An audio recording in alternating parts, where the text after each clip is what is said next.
Hello and welcome to the Ring Ramble podcast. My name is Brad. And I'm V. Today we're going to review a very good Raw, a great NXT, and also a great Smackdown. Yeah, it was a really good week this week. A little bit more unpredictability, which is exactly what I wanted as of lately. Much better than the lackluster Raw of the last 2 weeks. Well, actually, the last month.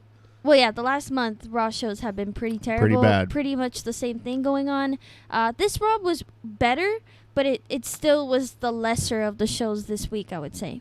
So let's get into it right now. September 9th edition of Monday Night Raw. The show starts to remind us all how the Wyatt Six versus the American Made came to be. Specifically, the match that will occur first in this show, which is the Wyatt Six versus American Made 8-man mixed tag team street fight. Fans chant "You suck" during the American Made entrance, kind of homage to my boy Kurt Angle. The crowd was quiet for the Wyatt Six. Like, they weren't even celebrating after the music was over. It was the Calgary crowd. I was surprised. They were not a very good crowd this Raw. I think they were like that for everybody, though. They were pretty quiet. They were quiet for everybody but Bret Hart and Sammy, which, Yeah, pretty much, right. Lame.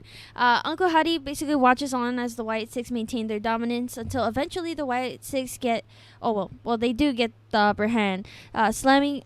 Eric Rowan carried this thing, I'm going to say that. He did a good job. But no, I made a typo here. The... American Made get the upper hand by slamming Eric Rowan through a table pretty viciously, honestly. Eric Rowan, like I said, was carrying. He honestly tore apart a piece of the barricade to hit the American Made with it. It was a really nice spin kick by him as well, and he's a bigger guy, so it was kind of unexpected. Brutus Ball by Brutus Creed onto Eric Rowan in jeans. I had to put that he was in jeans, that the American Made were in jeans during this match. Suicide dive by Joe Gacy, but he hits his arm on the barricade pretty nasty. There was a cool leg drop by Dexter Lumis onto Brutus on a table. Chad did the angle slam onto Joe Gacy onto the table. He kicked out, surprisingly, and Chad transitions into the ankle lock. Ivy now hits Gacy with the kendo stick, and that's when Nikki Cross gave Ivy a DDT onto the chairs. Eric Rowan gave an Iron Claw chokeslam to Chad Gable. And onto the steel steps at that. Uncle Howdy came in to deliver Sister Abigail to Julius Creed, who sold it pretty well, and the Wyatt Six ended up winning. I thought this match was good, but it was lame how Uncle Howdy didn't do absolutely nothing and just came in at the end to get the win. I thought that was kind of dumb. Stupid. Yeah. That's basically it with that. I honestly, and they posed. Then they posed again. Don't forget they post. They always again, post. So yeah. Finn Balor appears. Of course, I'm sad that his theme is not even close to the glory that it used to be. And there was like weird visuals on the Jumbotron thing. Like, it said Finn, but it was censored, so it was like FXXX. Oh yeah. Censorship of his name. I'm assuming that I really just don't understand. Finn speaks about how Damien screwed the Judgment Day. The more he tried to help Damien, the more he was held down by Damien. He always said that he had Damien's back, making sure that he stayed champion. He mentions how he would have been the world heavyweight champion long ago, but if it wasn't for Damien lurking around with his Money in the Bank briefcase, it cost him that match. Finn asked Damien to come out. Damien said he's going to drop Finn's ass after what Finn says. Finn says Damien turned his back on turned him into a sidekick, which is true. Right. Finn challenges Damien at Bad Blood. Damien accepts. Before Damien tried to attack Finn, Damien interrupts, but the rest of the Judgment Day attack Damien. Rhea shows up to save Damien, still limping, which is weird because last week she said she didn't need it, but okay. Liv tries to attack from behind, and Rhea beats both Liv and Dom. Fans were chanting yeet. While both Damien and Rhea got beat up, Damien protects Rhea from getting hit by Liv with the crutch. Jey Uso comes in with the chair to save Damien and Rhea, checking in on both of them. I'm kind of sad that I saw the promotional photos for this Damien and Finn match, and like Bad Blood seems like the perfect place for him to turn into Demon again, but it doesn't seem like that's going to be happening. I mean, I hope maybe it's a surprise. I don't know. I hope. Yeah, I don't know about the Demon coming anytime soon. I wish, man. I think so. Because it has to be a surprise, right? I mean, I'm coping. I just really want to see him again. But yeah, this Jey Uso team up thing is it's just weird. It's weird to look at. I kind of understand where Rikishi's coming from sometimes when he puts up those tweets and stuff. No, I think what we mentioned when Rikishi was talking about how that like he was mad that all they had for Jay was the whole Rhea thing. Yeah. I agreed with him back there too. I was even like, okay, that makes sense. Like it is just to be the only thing that he's got right now is kind of weird, especially in this weird kind of middle phase until he returns back to the Bloodline story. It's kind of strange. Yeah, I agree with him with that. But you know, he's taken it a little too far since then. Isla Dawn and Alba Fire, the Unholy Union versus Jade Cargill and Bianca Belair. Honestly, good ass match. It was a good match. For the sake of how, you know, poorly that they've had matches before, both together and separately. As per usual, Bianca carries.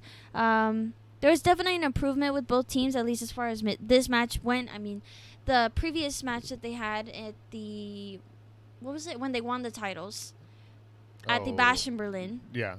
That was a good match. It was better. It was a good match. This one was better than that one. So well, they've wrestled enough times against each other. I'm pretty sure they pretty much kind of figured it out. Yeah. Bianca and Jade basically delivered their like duo finisher and won, which I was kind of sad because I kind of missed seeing Jaded, but she hasn't done it since. But that's just me. That's very true. All right. Probably people are gonna hate me. The lamest segment of them all. Sorry, I am not a Bret Hart fan. I'm sorry. I'm on the side of Shawn Michaels. I'm sorry. I mean, it was cool to. It was cool to give him his props and having him return to WWE since he's kind of had his bitterness towards the company for a long time. So it was cool to have him show up in Calgary to have his little. I guess he was supposed to be saying something, and then. We'll talk about it. But there was a lot of Vince screwed Bret signs in the crowd, which was, which makes sense. It makes sense. Yeah. Bret is seemingly excited to be there. I couldn't really tell. He calls himself, as he usually goes, the best there is, the best there ever was, and the best there ever will be. My GOAT, Gunther, comes out to interrupt Bret. Canadians chant, "You suck," to Gunther. And he is booed when he wanted to pour his heart out to Bret, which is kind of foolish because he is infinitely better than Bret Hart. Ooh, people are going to hate me. They're going to hate me. They're going to hate me. Gunther says that he is the best there is and the best there ever will be. Bret said, that Bret is only the best there ever was. Gunther said the boys in the locker room all watch Bret Hart, but he would always be second to his actual favorite, Bill Goldberg. How legendary was that? That was amazing. Really funny. I'm so satisfied that he said that because a particular reason why I don't like Bret Hart, aside from him, holding a grudge for the longest time possible. I don't like the comments that he said about Gunther and Gunther's style of wrestling, basically accusing him of not being a true wrestler, that it's fake, the chops don't mean anything. I'm like, man, I would love to see him get chopped by Gunther in that case because that man has vicious chops and there's nothing fake about Gunther whatsoever. And unfortunately for me, I seem like a Canadian hater because here comes Sami Zayn, and he got a big pop. And this is what I was saying, that it was kind of stupid. This Canadian crowd, I just didn't like it because they wouldn't cheer for people who were genuinely good, but then they cheer for their Canadian fellows. Well, that makes sense, though. It's their people. It makes sense, sure. But am I I'm not cheering like crazy when LA Knight comes over to LA and stuff like that.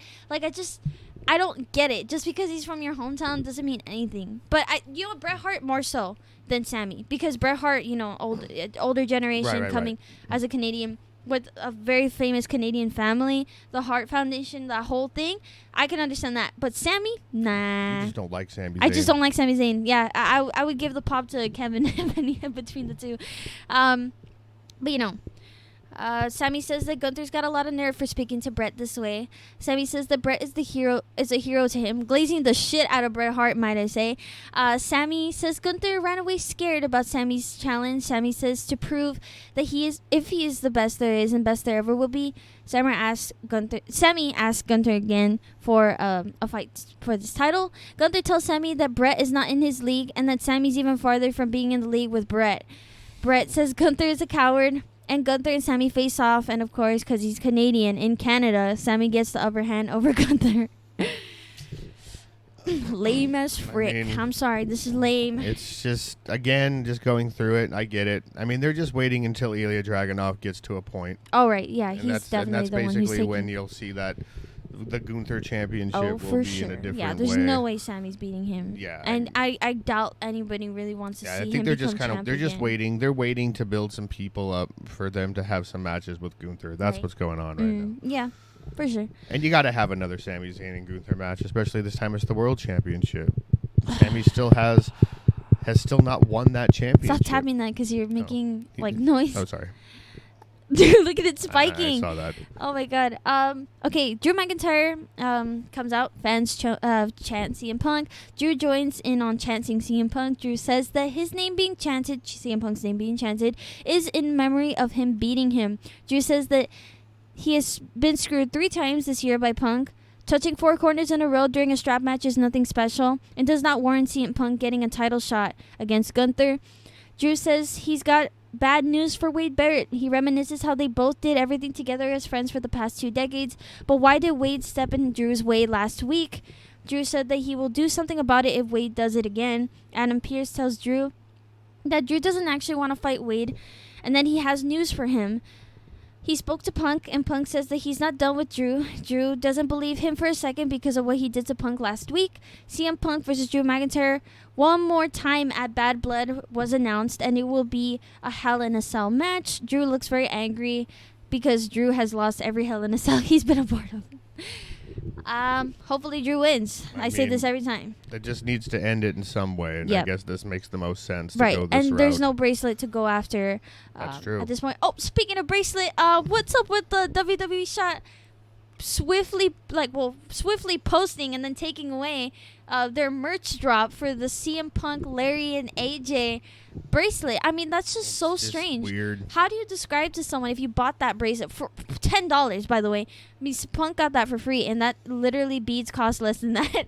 But, how do you explain to someone, who's Larry, who's AJ on that bracelet? My favorite wrestler's wife and dog. What the hell? That's strange. So stupid. Yeah, that's a weird thing to be selling. Yeah. There, WWE. I'm so glad they took it off. I'm like, dude, imagine if someone actually genuinely bought that. That's and the funny so thing foolish. is you could actually just make it yourself with your own beads and everything. You don't even have to buy it from the WWE shop. Yes, That's actually right. Yeah. You don't have to buy it from the WWE shop. You could just go Give to a an hobby arts to and these kids. Let the kids build it if they want to. You can go to an arts and crafts store and get those exact same thing. The girl who made that bracelet too even tweeted saying a heads up would have been nice. She should have gotten some royalties from that if they actually started selling them. I mean, it's her inspired design from that bracelet. You make a weird face, but I believe it's true. Who's the person that made the bracelet? It's a girl. She had visited Punk, I think 10 years ago when she was little, and then visited him again at that. That's actually true there. Yeah, she should be getting royalties. Something should be coming her way. Some profit because. Yeah. But they took it down, so obviously. Maybe that's why. In that case, no. Maybe they didn't want to pay her. Probably. Finn Balor versus Rey Mysterio. What a weird matchup. I figured as much it was happening because, the Judgment Day faced off the LWO, believe last week. But Finn gave a submission lock to Rey on the ropes and wouldn't let go, basically calling that match off. Finn kicks Rey into the post and kicks, when he was about to kick Rey again, just before leaving to the apron. Oh, wait, what? What did I write? Finn kicked Rey twice. He kicked him in the post the first time, and just before he was leaving the apron, he kicked him again onto the apron, and then he got booed profusely, which I'm like, all right, that was a weird, interesting. Weird match, and quick at that. It was like a squash. Right. Ilya Dragunov is being interviewed about his Intercontinental #1 contender match. Ilya wants the chance to settle this unfinished business with Braun Breaker. Braun Breaker shows up, claiming that they don't have unfinished business because Braun already beat Ilya.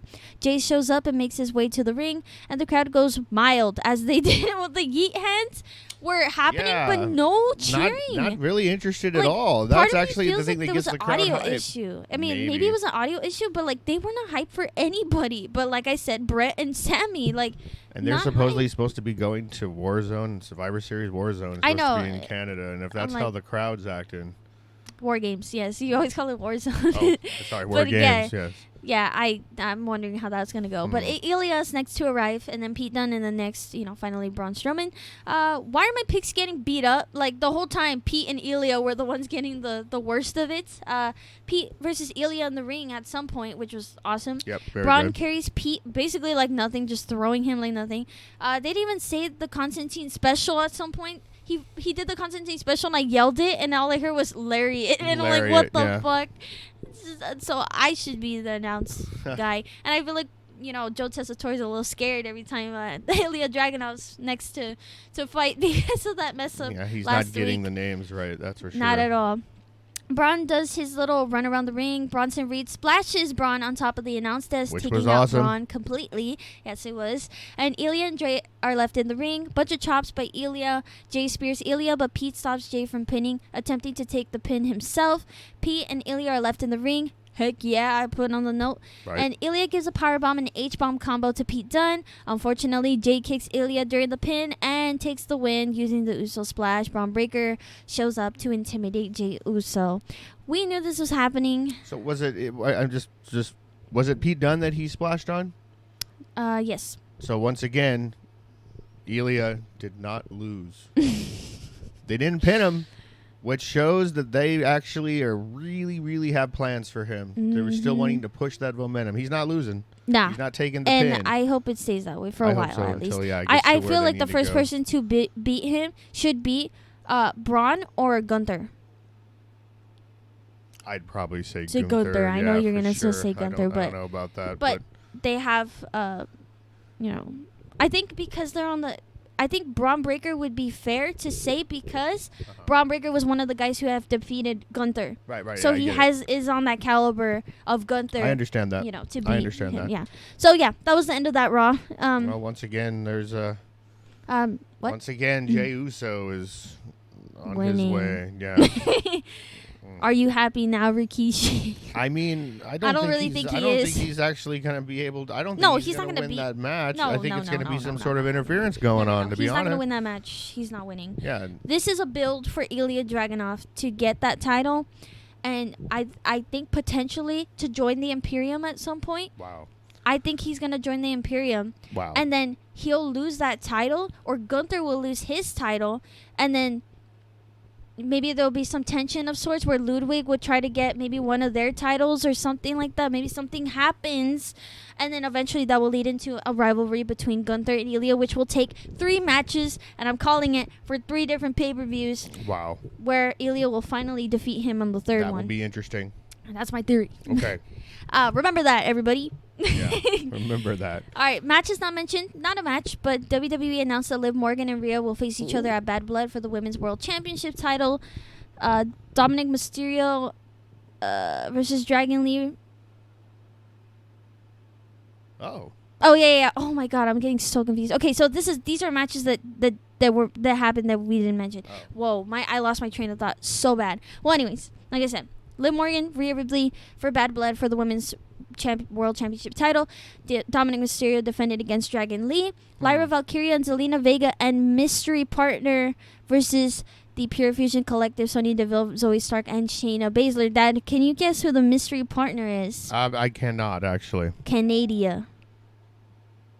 Oh.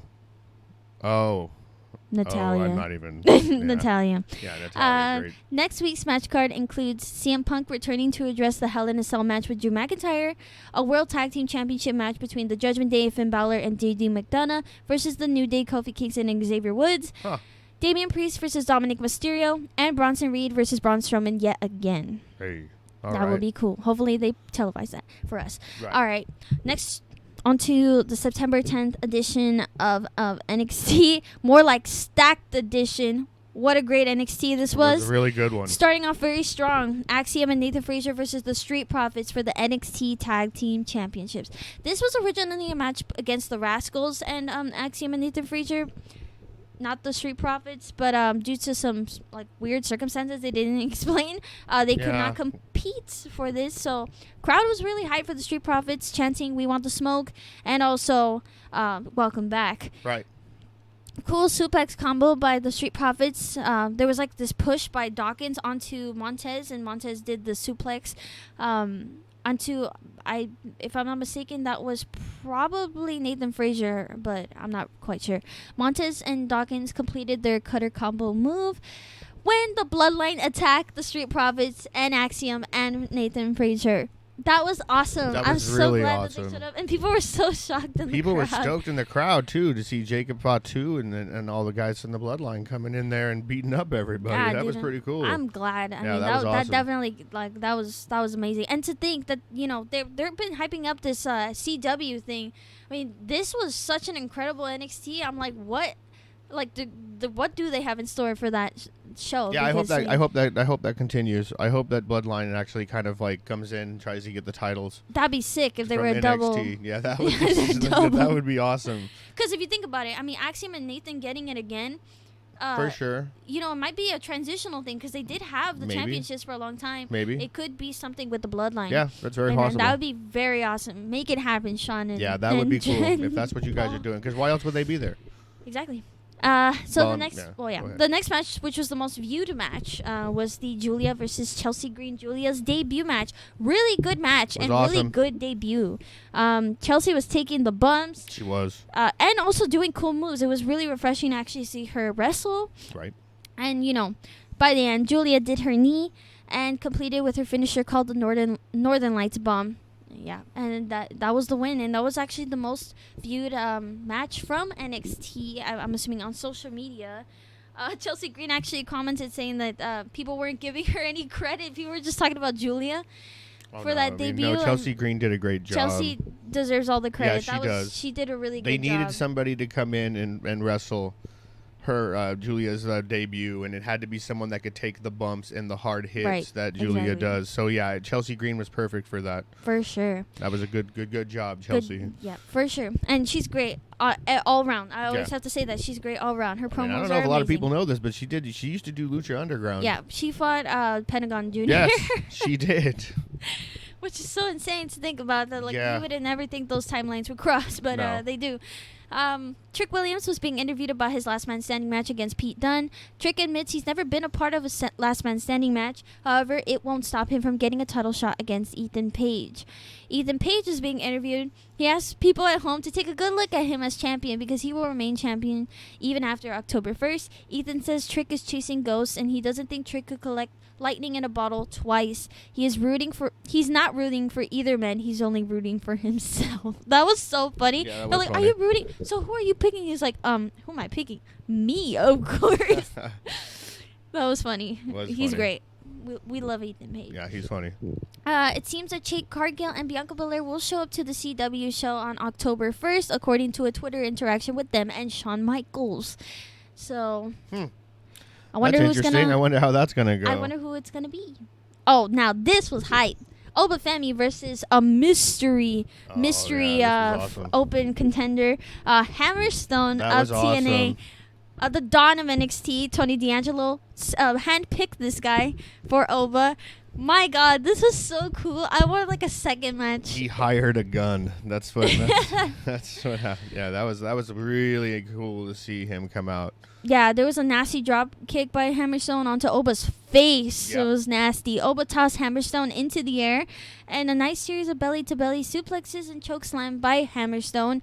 But, Oba tossed Hammerstone with the follow-up from the fall from Grace, his finisher, and he ended up winning. It was not a squash match, though. No. It did go on for a while, but it was showing Oba Femi's dominance. Yeah, still, definitely. And the fact that this dude came in and basically was a big guy, and he could actually maybe be the guy to take him out, and he's still Oba Femi still came out on top.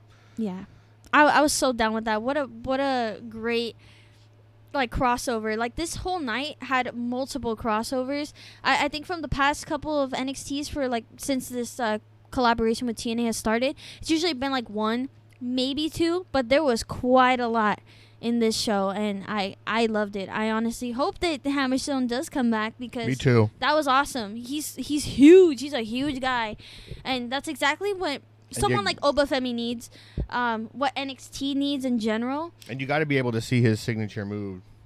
Oh, it's called the pendulum. The Nightmare Pendulum. Nightmare Pendulum. Yeah, you got to be able to. He's got to be able to throw that move out there one time. Oh yeah, for sure. He needs to fight someone that's not Oba this time. Right, for sure.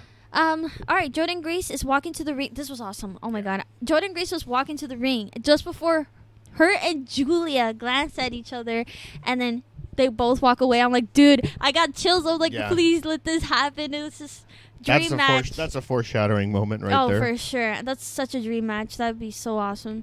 All right, Pete Dunne says that he's ready for a scrap with Trick Williams. He told Trick that he will lose this match, end up on a stretcher, and think to himself that he didn't figure it out. Jordynne Grace versus Open Challenger Sol Ruca, which was cool.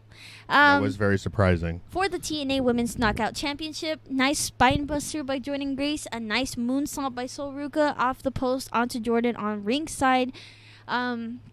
Epic strength by Jordynne, countered by a DDT by Sol. Jordynne does her SOS. The lights turn off, and Rosemary appears to interrogate Jordynne, and Wendy too appears behind Jordynne to give her the sleeper, calling off the match. I'm like, what a disappointing ending. What an odd turn of events. But you know what? Part of me feels like it had to happen because Sol is like their next big thing. For sure. And I feel like kind of like with the Ilya thing, they don't want her to lose that much. So that's the way they had to do it. And I mean, I don't really think Wendy Chu deserves a match against Jordynne Grace. It's kind of an odd angle, though. But it's happening. So Julia and Ava are speaking with the Japanese translator for Julia. Roxanne comes out to tell Julia she doesn't care what Julia wants or demands. Julia says in English that Roxanne is scared and should be, referencing the match that they will have at October 1st CW debut episode. Pete Dunne versus Trick Williams last man standing match. People are chanting "Whoop that butch" yet again during Pete's entrance. Winner will receive a match against NXT champion Ethan Page for the NXT championship. Pete drop kicked. Pete. This is like drop kicked is so similar to dropped Trick, but Pete dropped Trick onto a girl in the audience, which is kind of funny. She was like so uncomfortable. She was like trying to back up, but she couldn't. He brought him all the way up to this platform near the announce desk. Not a very good transition. No. They both really positioned themselves kind of slow and into slamming into the bottom tables. Ethan begs Pete to get up. Ethan Page shows up to beg Pete to get up so Trick wouldn't win. Right. Trick flips Ethan onto the announce desk, and because Pete couldn't get up after that spot, Trick Williams wins the title shot and wins the match against Ethan Page at the CW October 1st episode. Yeah. And the last thing that happened, you walked away when this happened, but Ava is backstage on the phone telling someone, "I'll see you next week." When asked, she said CM Punk will be showing up next week. So matches not mentioned. Charlie Dempsey retains the Heritage Cup against Javon Evans with the help of Tavion Heights. They did not put that up for us, which is crazy. I would have thought that would have been something to show. And that's a good match. Yeah. And so is this one. Rich Holland defended against Duke Hudson. I'm like, I would have liked to see that too. Yeah, that would have been kind of cool too. Yeah, those are the two matches we didn't see. Yeah. To think, like, that's just how good that match, that whole card was. And next week's match card, CM Punk will be appearing. Ethan Page and Trick Williams will sign their contract for the match at NXT Championship October 1st. Lyra Valkyria and Tatum Paxi versus Wendy Chu and Rosemary. And then Lola Vice versus Jason Jane. Lola Vice, you fell off. What happened? She was main eventing. I thought she was she was like a very important person. Part of me believes that it was that fatal mistake of doing that promo. Oh, that could be very possible. Because that was tragic. It was. So maybe because it's been since Heatwave that she's like main evented, which is exactly what. Right. Was it Heatwave? No, it was a Heatwave. She fought Jordynne Grace at Heatwave. Well, it was one of those pay-per-views. Yeah. All right, Friday Night Smackdown, September 13th edition. My God, also very stacked. Firstly, Triple H comes out to introduce the first match between Cody Rhodes versus Solo Sikoa in a steel cage. Mind you, this is the debut of episode for SmackDown on the USA channel, so there was a lot of, special, more extra things going on, like pyrotechnics, something I hope that they keep because it's very nostalgic. Yeah, that's true. They should keep that. And they had the first hour was commercial free, and they were also throwing up the whole side by side during a commercial, so you could actually see the match still going on. AEW. Like AEW does. Yes. Solo Sikoa versus Cody Rhodes in a steel cage for the undisputed championship. My God, look at that big paragraph. Solo was unaffected by the bulldog that Cody gave him in the very beginning. He got slammed into the steel cage on each side by Cody. Cody kept taking bumps, like getting slammed and sliding down the steel. Oh, it says steel steps, but steel cage. Cody begins to climb up and delivers a Cody cutter to Solo from the upper part of the cage. A nasty fall for Cody, but Solo as well, and a near brainbuster fall from the top of the cage yet again. That was a bad bump that Cody took. Nasty. Yeah. Solo delivers 2 versions. Okay, I don't know what his version of rock bottom is, but it basically was rock bottom. I don't know what he calls it, but he did 2 of those. Cody blocks a Samoan spike following with a disaster kick and a Cody cutter. Solo triumphs by beating Cody relentlessly and delivering a Samoan drop followed by a splash. Solo hits Cody by the door, causing the door to open, and Cody attempted to escape, but stopped by Solo. Cody gives 1 crossroads, not followed by a pin. Then Cody attempts to climb up and splashes onto Solo from the very, very top of the ring, which is crazy. Which was really cool. Yeah, and Cody attempted to escape again, stopped by Solo yet again. Cody prevented the Samoan spike yet again and gave a second crossroads and won. Did they watch my video? It got blocked, so. Okay? I'm just going to say it got blocked. But did they watch my video about the crossroads being useless? Because why did it suddenly take 2, huh? Yeah, it is kind of odd that it took 2. It's usually, it is about 3 or 4. But that just shows... It just shows that Solo's not on the same level as the Roman Reigns and a Jacob Fatu or anybody else. That is quite true. That is quite true. What? Oh, yeah. So he won with only 2 crossroads. Tama Tonga, Tonga Loa, and Jacob Fatu start climbing the cage to jump Cody. Cody is being beat alone in the middle of the ring. Solo orders Jacob to head to the top. I'm assuming splash him because he was facing forward. But Roman's music plays as he attempts to save Cody from the bloodline. Roman tries but gets bombarded by the bloodline. Eventually, he gives Solo the Superman punch, and before he could spear, Jacob saves Solo. Roman asks for Jacob to come in, and Jacob walks in, shutting the door. That was epic. Jacob starts yelling and stomping, and then Solo drags out Jacob for some reason. Tama Tonga and Tonga Loa end up beating Roman, and Cody started helping Roman. He gives the crossroads to Tama Tonga, and Roman gives a spear to Tonga Loa. That was pretty epic, but I kind of wish I saw Jacob Fatu do that splash. Well, that is explained later why that's not happening. Because it's going to happen again. It's going to happen at some point. Right. It's got to. I mean, he's done some crazy stuff. But cool sequence. I thought it was pretty awesome seeing all the Bloodline members climbing up the cage to jump Cody. So Nick Aldis was a mess. Nick Aldis was being interviewed about everything that had transpired. He said he's going to take care of everyone that played a part in the chaos. Solo had reached out with Jacob Fatu, a challenge that cannot be refused. I wonder what that means. But Michin versus Piper Niven. This was a squash. This was quite the squash. And in the other way, like it in the beginning. And in the opposite way that you would expect the squash to go. Michin kicked Chelsea Green, followed by a hit with a kendo stick. Piper, while she was distracted, Piper had dropped onto Michin by ringside, while Michin was distracted by Chelsea, like I said. Nasty belly-to-back suplex by Michin onto Piper from the second rope. Michin did her finisher on Piper, winning the match. Chelsea attacked Michin, prompting Piper to drop on her again. Chelsea brought in a trash can to slam Michin onto during the Pretty Her. That was weird. I was not expecting Piper to lose that fast. Right. And then the fact that they jumped her after, it kind of makes me wonder, where does this go from here? I know, right? Michin doesn't really have anybody to, help her or jump into. Bailey, but Bailey's distracted right now, too. So, there was a lot of celebrity appearances because of this debut episode. First of which was Rob Van Dam, which was awesome. Should have been the first one. He should... What do you mean? It should have been the first one they showed. He was the first one. I know. It makes sense. And Vicky Guerrero. Which was, that's cool. Yeah, it was cool. Excuse me. Yeah. And Gunther and Ludwig Kaiser. That was cool. I mean. All right. A-Town Down... Whoa. A-Town Down Under versus Kevin Owens and mystery partner, which is obviously Randy Orton, but it appears to be some random jobber named Ricky, a hairy guy too. Right.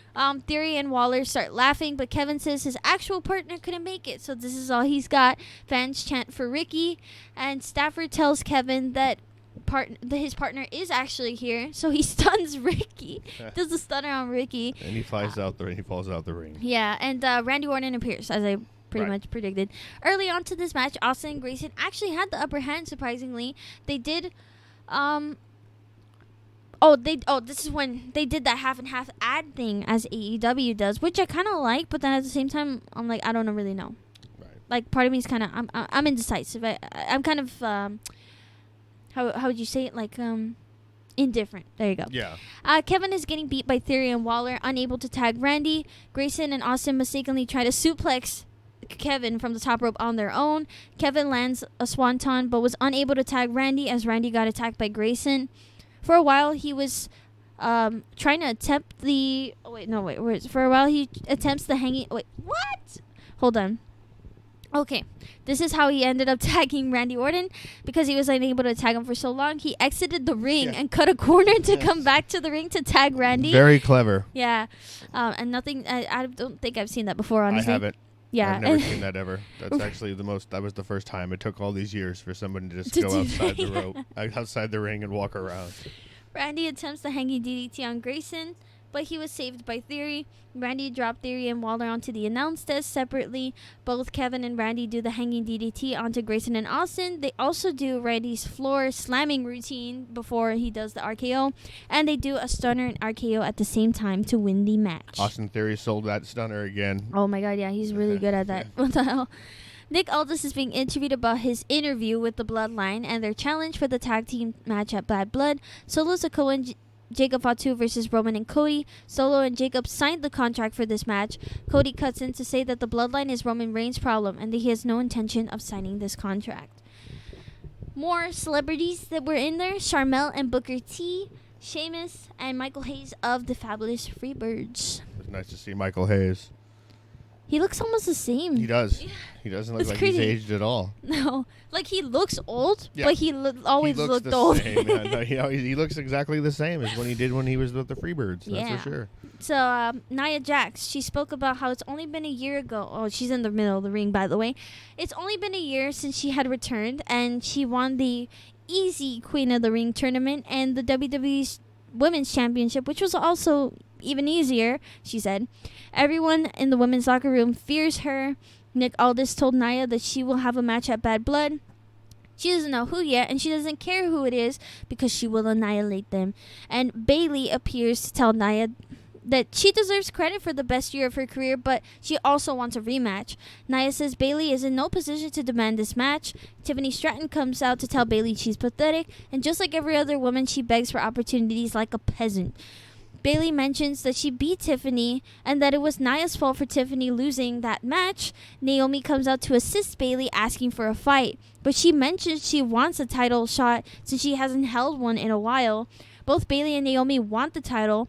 Bayley mistakes this match that would potentially be a triple threat against Nia, but Nia says that they can fight each other tag style next week. So that would be Tiffany and Nia versus Naomi and Bayley. Whoever gets the pin of Bayley or Naomi gets the match at Bad Blood. And if Tiffany and Nia win, whoever gets pinned has to leave SmackDown. You know what? I kind of think this would be a funny walk around if somehow, obviously they're going to lose, Tiffany and Nia, right? Obviously. But somehow if it was the other way around, it'd be kind of funny if just the girl went to Raw instead. Like, you leave SmackDown, I'm going to Raw. Or NXT. Maybe that could be maybe that could be what happens. I'm just saying that would be probably the only possible thing. Right, yeah. If it were that way, yeah. Because that's crazy. Yeah. No, there's no way. That's crazy. Nick Aldis is being interviewed again about his interview with Roman. Roman told Nick that he wants to address the situation over this match in the ring after the next match. And then more celebrities. Teddy Long and Ron Simmons, William Regal, and Bobby Roode. Oh, that was nice to see Bobby Roode. That was cool. Awesome. And Damian Priest are in there. The next match was Carmelo Hayes versus Andrade. 5. Dude, can we talk about how this match barely started and they went on the barricade? Really good match. It was a really good match. Yeah. But how the match barely started And they went on the barricade and did a nasty Spanish fly, and Andrade hit his head nastily on the ground. Very. That looked scary. It was very scary. Yeah, it looked like he was actually... Somehow he was okay. Yeah, I don't know how he got up after that. Yeah, honestly, no. Andrade attempts the double moonsault, but lands on Carmelo's knees in the second moonsault. Andrade counters Carmelo with the Canadian Destroyer. Meteora by Andrade. Carmelo broke the count holding the rope. At some point, Carmelo attempts the Hurricanrana to Andrade, who's sitting on the third rope. Andrade catches Carmelo and gives him this like twisting cutter kind of thing. I don't know what it was, but I kind of said that I don't know the name, but it was pretty cool. It was a really great finish, and Andrade won that match. LA Knight appeared to confront Andrade and tell him that he's the next contestant for the United States Championship.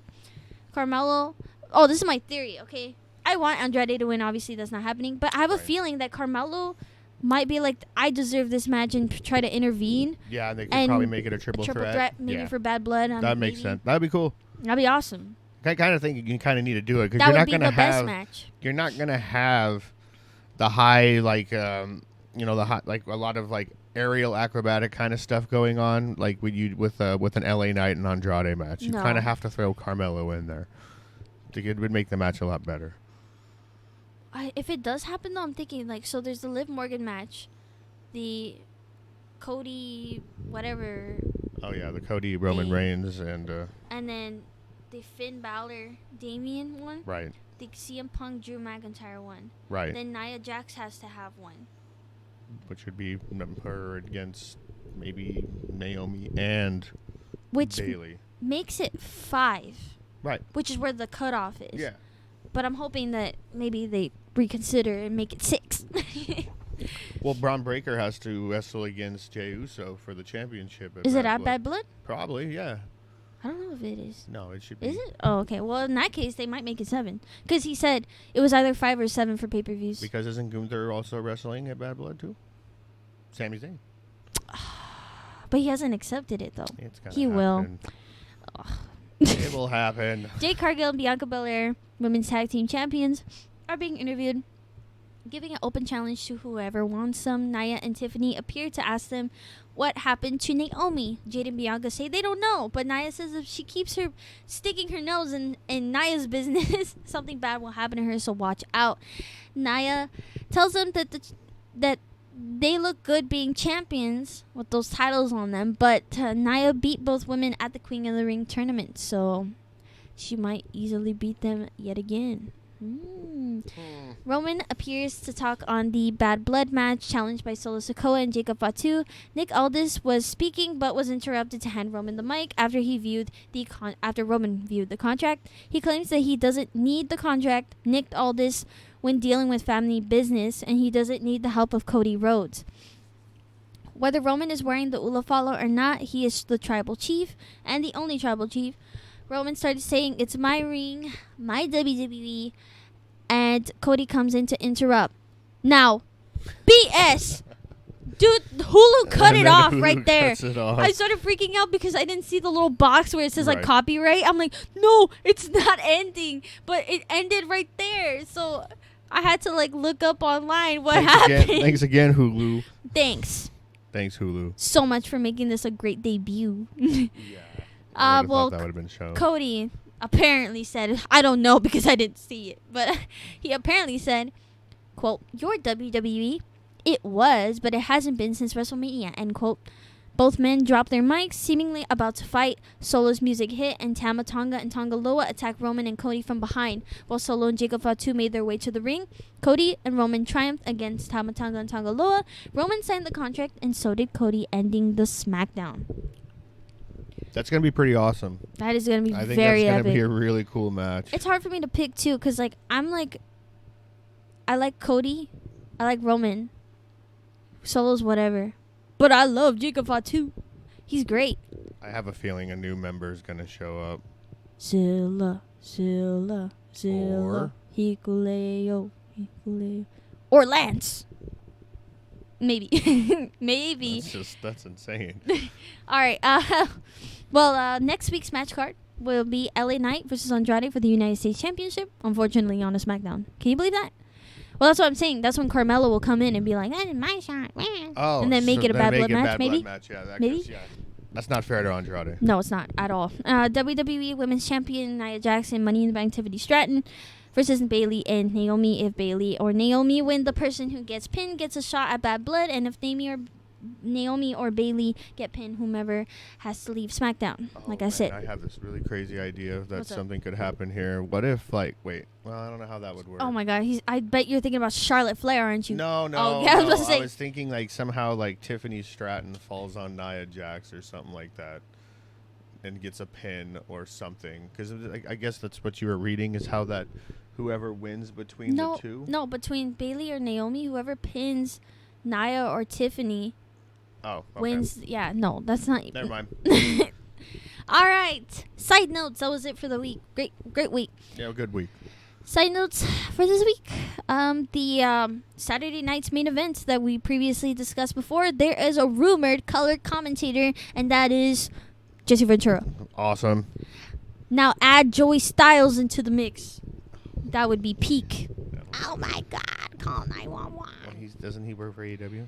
I think so, yeah, most likely. But this is epic nonetheless. I'm glad they're bringing this show and bringing Jason Ventura because he showed up not that long ago, and people are kind of thinking that he was gonna he was gonna be Raw commentator, not Joe Tessitore. Then it just so happened that Joe Tessitore got hired. So hopefully this is true and the show is actually returning. I hope so, because I would like to hear Jesse Ventura. Oh yeah, his voice is iconic, man. All right, Kiana James. She was a draft pick for the Monday Night Raw from NXT earlier this year. She had been pulled from the active roster into the miscellaneous roster, so people were confused as to what may have happened. We've only seen one appearance from her, I think one time. If I'm not mistaken, though, that wasn't even televised on our Hulu. I think she actually did have a conversation with them backstage, and that was I think she was talking to the GM, and that was it. And she did have a match, but we didn't. I don't think we saw it, because Hulu probably just didn't post it up. But it is realized that she suffered a leg injury that will take 6 months to heal, and people were online saying like she's only had one match, and it just so happened that she injured herself likely during training. So that's very unfortunate, because I don't even know what direction they were intending to go with her anyways. So that's that. This is very long, but this is all together. Here, ready for this? MVP is being very annoying. But I kind of understand him the more I kind of look into it. He was recently released from the WWE alongside Bobby Lashley. Both men have come up in headlines quite a lot, but I want to start with MVP specifically. He begins by calling Triple H both a coward and a liar after replying to a fan who considered him jealous of Triple H, which is crazy. Very salty. He was rumored to say that Triple H was racist, which was dispelled by him. However, he claims that Triple H doesn't book talent of color fairly. However, not with the intention of calling Triple H racist. He even joked saying that Hulk Hogan is racist, but as far as Triple H goes, he does not know that is the case. MVP explains the reason why he is so mad about the booking since his return in 2020 and his eventual release was that he was promised that the Hurt Business would make a reunion again. He was confused when Bobby teamed up with the Street Profits and made the Pride, and he was called from Bruce Pritchard, who told him, quote, "Somebody should have called you. Sorry, we're going in a different direction," end quote. He was angry not just for himself but for Bobby going from being a champ to not being in a conversation, and for the Street Profits being the hottest tag team to now just sitting and catering. He ended his statement to tell fans to stay tuned as he, Bobby Lashley, and Shelton Benjamin are talking about what they want to do going forward. As a result of this, MVP, Bobby Lashley, and Shelton Benjamin are in talks with AEW, but it is not known if there has been a finalized deal, the latest hint of which was when a photo was posted by Bobby Lashley showing off his career and how far he's come in the WWE with the caption quoting, "The journey is far from over," end quote. Interesting. I mean, this isn't the first time Bobby Lashley has went to the independent circuit and then came back and became a dominant person for a while. So maybe that could happen again. I doubt it. I mean, yeah, it's kind of. I think this time around, I don't know. And what MVP is saying, it's kind of hard to like. I don't know. I can't really say that I can try to dispute it either, because it seems like that's kind of the case sometimes. It is the case a lot of times. Yeah. Like, this is a conversation we've had plenty of times where we said that there's so many people that they've released that had so much potential, and it's just unfortunate because they choose not to build these people. Right, that's true. Yeah, it's the writers that's like the problem a lot of times. They can't write anything for certain people. It's unfortunate. You can give opportunities to these characters by writing something just to give them that opportunity to come in, and then it's up to the wrestler to build that character. And then you see how the pop's going and the interest of fans. Then you start to write things. Doesn't have to be some long drawn out thing, but something at least to get them in the door. You know what I mean? But that's just, they're not doing that. It's very lazy. It's very, very extremely lazy. I mean, like, look, I'll give a good example of this. I'm going to be completely honest. I think that Sonya Deville was a great wrestler. So is Zoe Stark and so is Shayna. But this whole faction thing, I mean, just let alone the name kills it. I mean, kills the momentum that they could possibly have, especially Sonya Deville coming back. I just think it's so... it's just so stupid and, like you said, lazy that they just don't give opportunities to these people that just don't have the story or the build originally when they came here. I mean, like, Kiana James is a great example of this. Prior to her even getting injured, Lyra Valkyria too, they don't give them anything of substance. I mean, the only thing Lyra got was getting to the finals of the Queen of the Ring tournament. And she was aligned with Becky. And that too. That was the big part of it. And but since Becky left, they can't do there's anything nothing with her. Yes, and that's sad. It's very sad. I mean, so she has to go to NXT, which is good. That's like the last option, and it's a good option. It's just, but you shouldn't be drafting somebody to go to the main roster just to have them go back to the NXT brand. And I wish I'm pretty sure they acknowledge this, but I wish they took it more seriously. I mean, look at how Ilya Dragunov and Dragon Lee simply just in the qualifier match last week, when Dominic got chased out, in just that little bit, less than a minute of them being together in that ring, everybody was chanting, "This is awesome." Right. These are people that need those opportunities. Like, I'm constantly saying that, like, every week on these Raws, specifically Raw, I get tired of seeing the same people, and it's only a very select few that can still maintain like the drama, still maintain the character, the story, everything.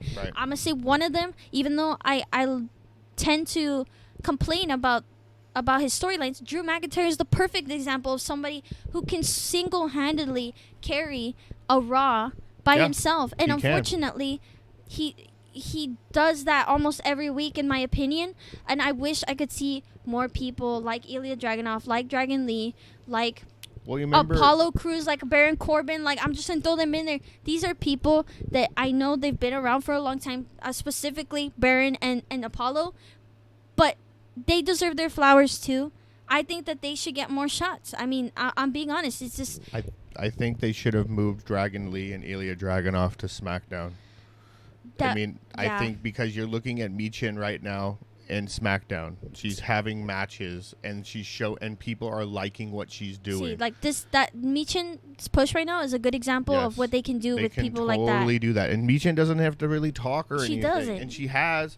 But see, people are liking her. That's what you need to be doing. You need to do that. Exactly. Like, Dragon Lee was doing really well when he was in SmackDown. When he was briefly in SmackDown, he was wrestling pretty much every Friday, and he was having good matches. Mm-hmm.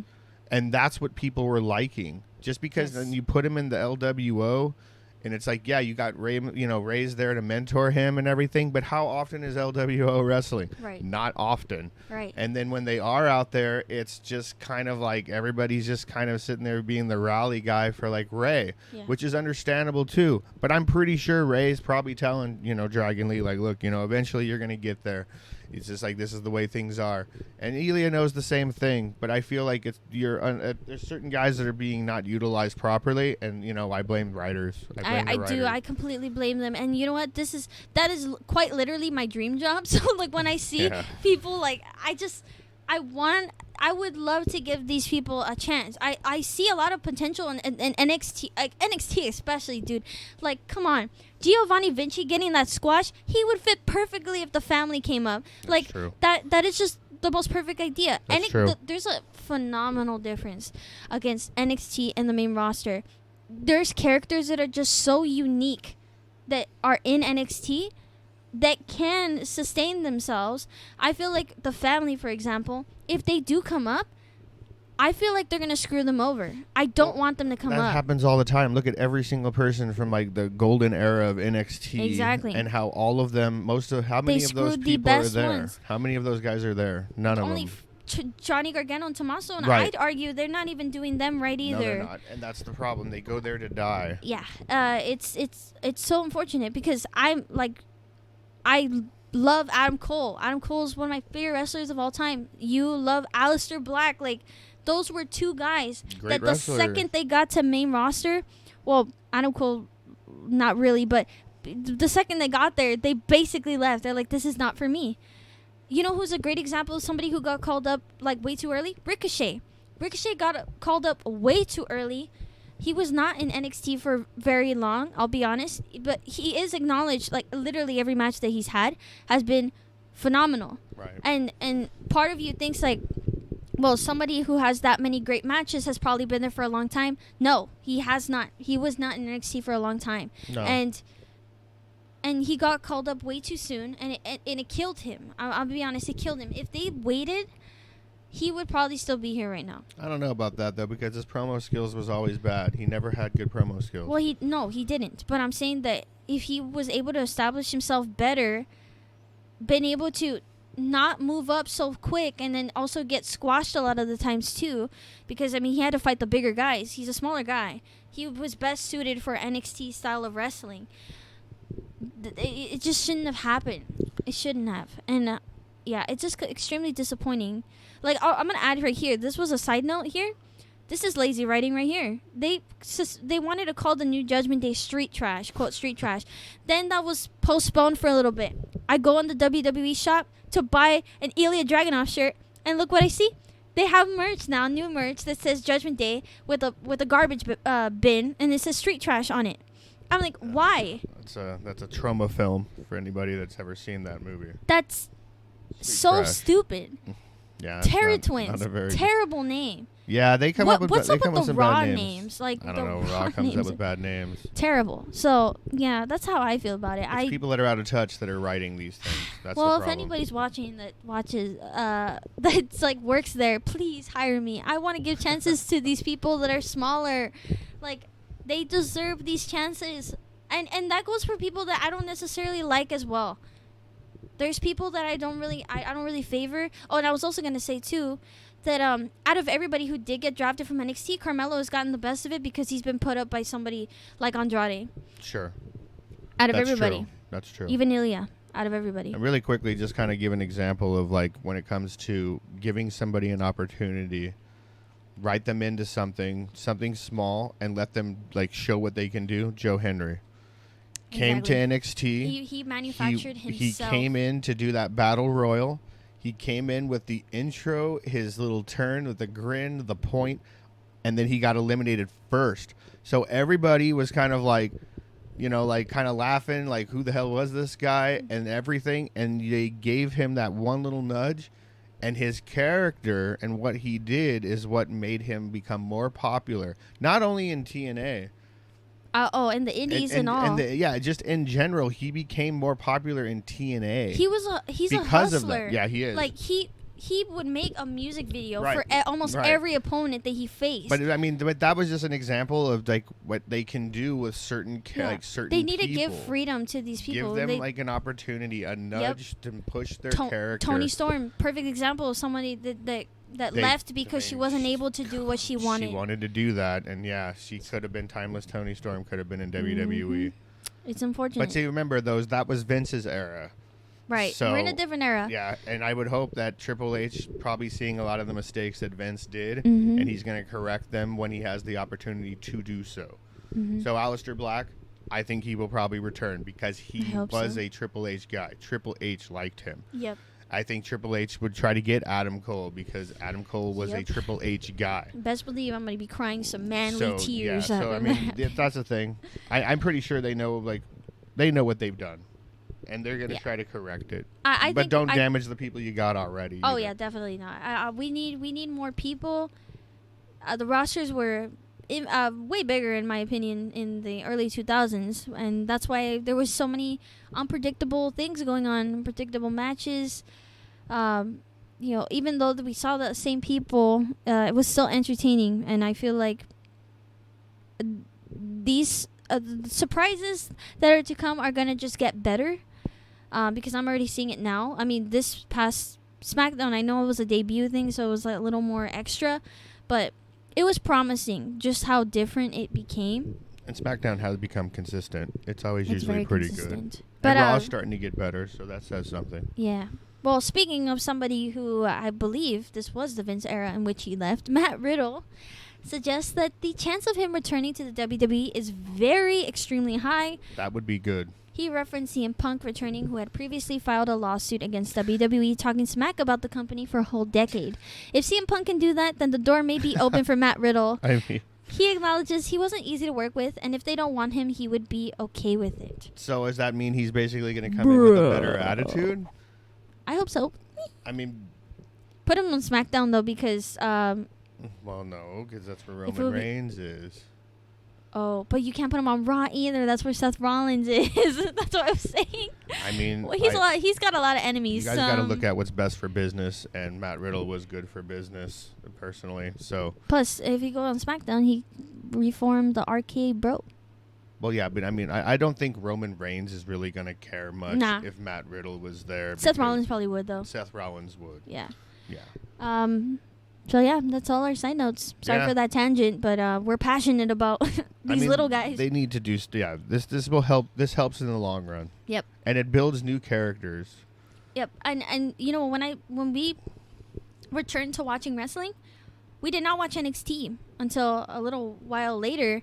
And when we got there, we were like, holy, this is way better. There's a lot of great guys in here that are not here. Yeah. Way better. I mean, dude, I remember when I first watched... Was it the Gold Rush or whatever it was called? The pay-per-view it was an NXT pay-per-view. And when I saw the D'Angelo family, I was so happy. I was like, okay, I'm not to like harp on D'Angelo's. I mean, I like other people in NXT, but I was so happy because I was like, dude, what a unique concept. That's not something I see in the main roster. Same goes for Tiffany Stratton. I was like, dude, she's cool. Like, she's like this prissy, like, always wearing pink, kind of Barbie-esque, kind of bratty girl. I'm like, that's perfect. I love that. Like, that's a great character. When Olba came out, I mean, it was just like scary and like really strong and stuff like that. That was a great character. So Ruka, I think she's got that flow of a surfer. She does the flips and stuff. But again, I think she's cool. But again, those are all people that got a nudge. They got a go ahead to do something, and they killed it. That's the difference. That's all they need to do. They just need to do that for everybody. They just need to take a chance on these people. Yeah, give everybody an opportunity. Yep. And but they have to put in the work afterwards. That's the thing. I know it's business. I know it's like money. I know it's like marketability. I know it's all that. So obviously we're not in the business directly, so we don't know that. But I think taking a chance on some of these people just would not hurt, or Agreed. A chance. Like if it doesn't work, then it doesn't work, and you know what, you can figure it out from there, or demote them or take them back to NXT somehow, like release them. I don't know. I mean, I don't advocate for that, but if it doesn't work, it doesn't work, and figure it out. But I think these people deserve the chance. So that's it for this week. Happy week though. What a great week. Yeah, it's week. Definitely inspired a lot of like what we've been talking about today. Yep. About these little guys. They're definitely seeing a little bit more of that. More and more. So, thank you guys. Have a good day. Yep. Bye-bye. Bye-bye.